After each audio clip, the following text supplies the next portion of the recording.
Hey everyone, it's me, Patchdan Bogan. Today I thought that I would actually make this video because I think it's just such a very important detail in how an occultist, a Satanist, a demonologist, whatever it is you want to call yourself, but specifically here on the left hand path, why is it that we could not see falsehood in the things that we do?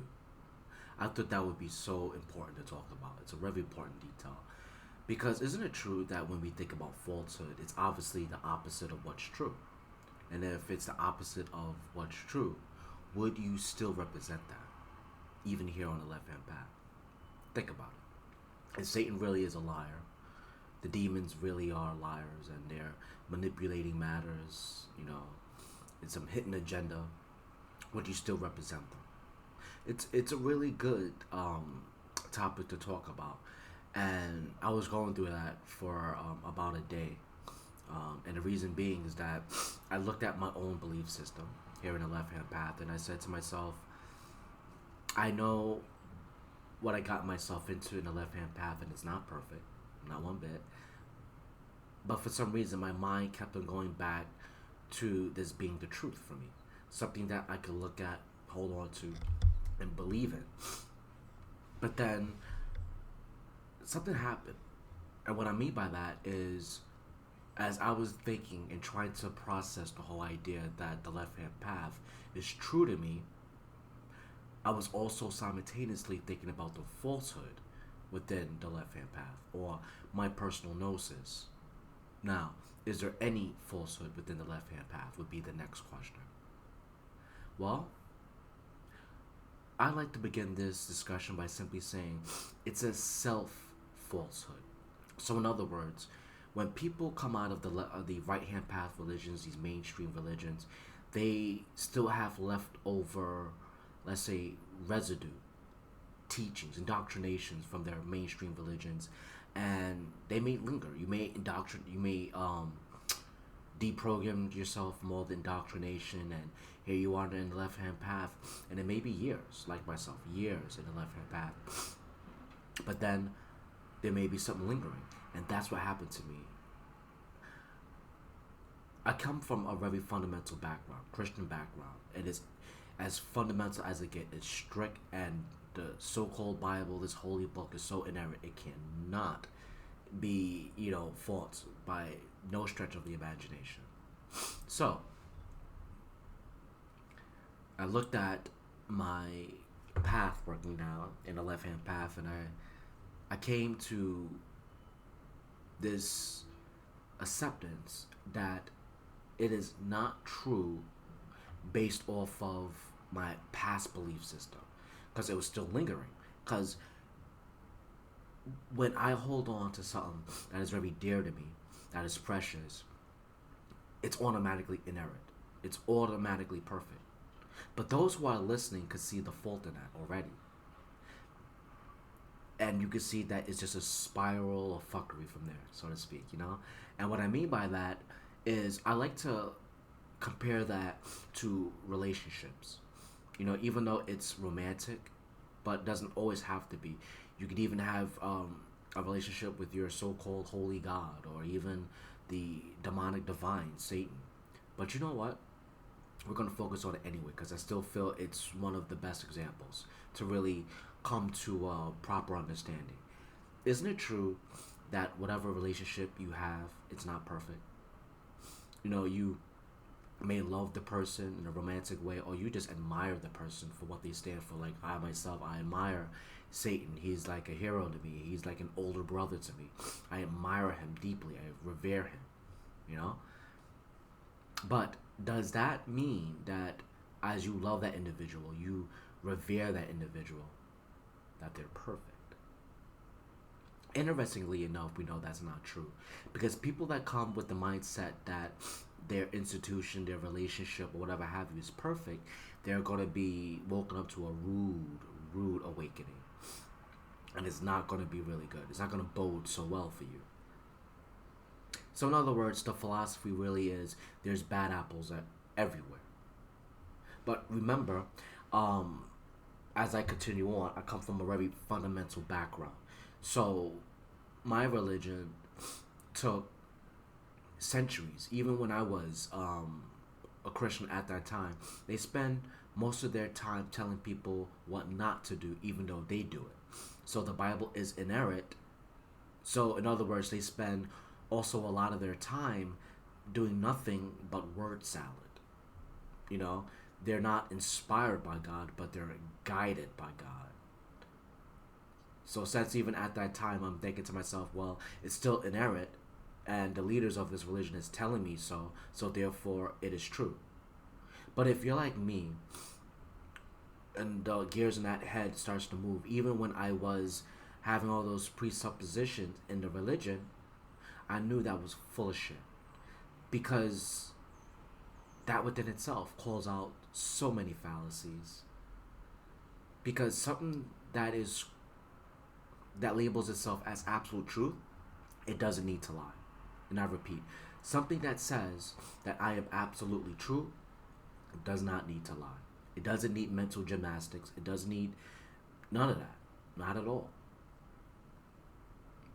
So, if you get what I'm trying to say, that's the direction that I was coming from when I was thinking about the left hand path, and I caught myself, and I said, no, you know what? It's not so much that the left hand path is without falsehood. Like myself, it has its self falsehood.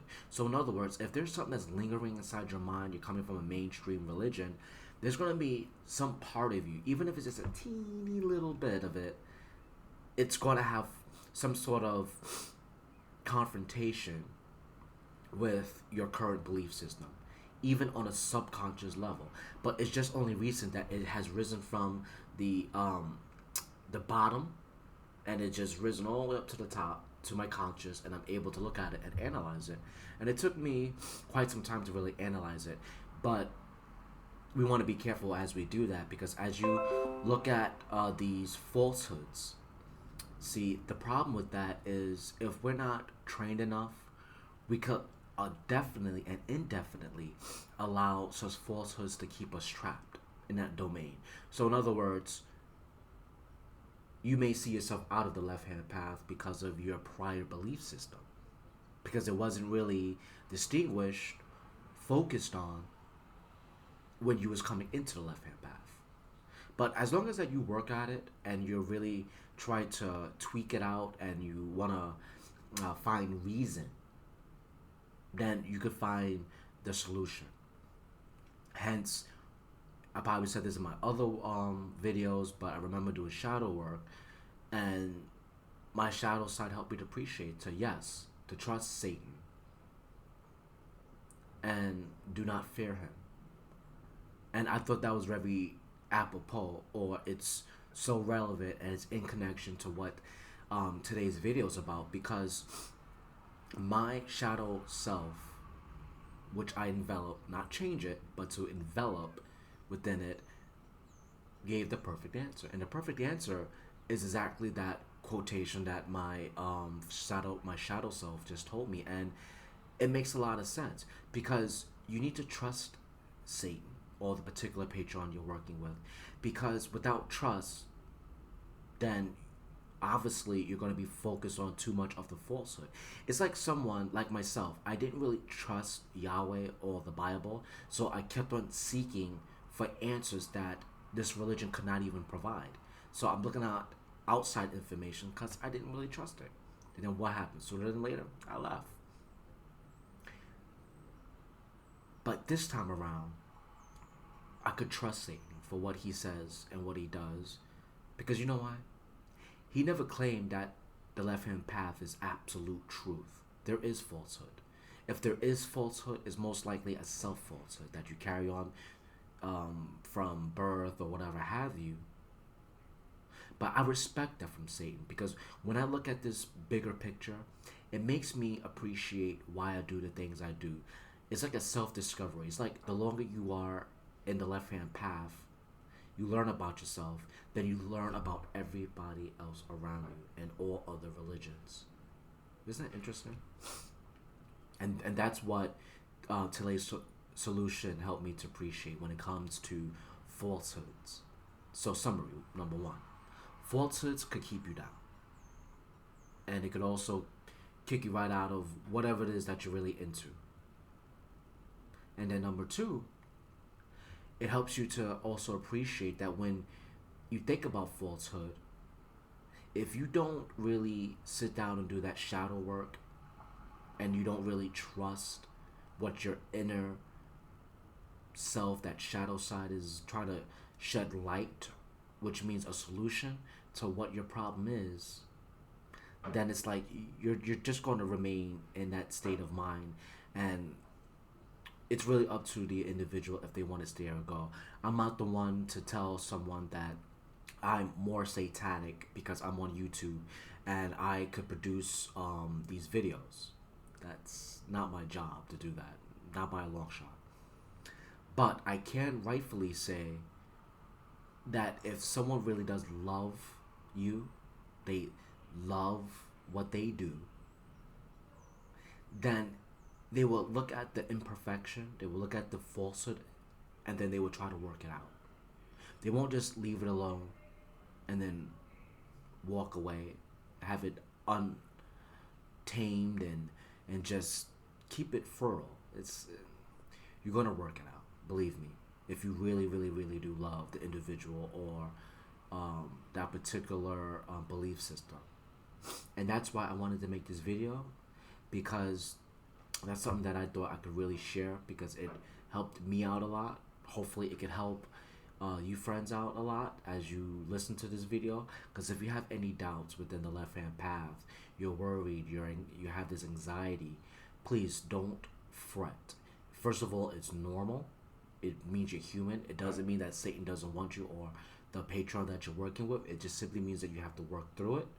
And it also means that you need to do some shadow work. Okay?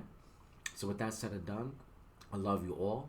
Please subscribe to this channel and smash that like button. See you soon. Bye.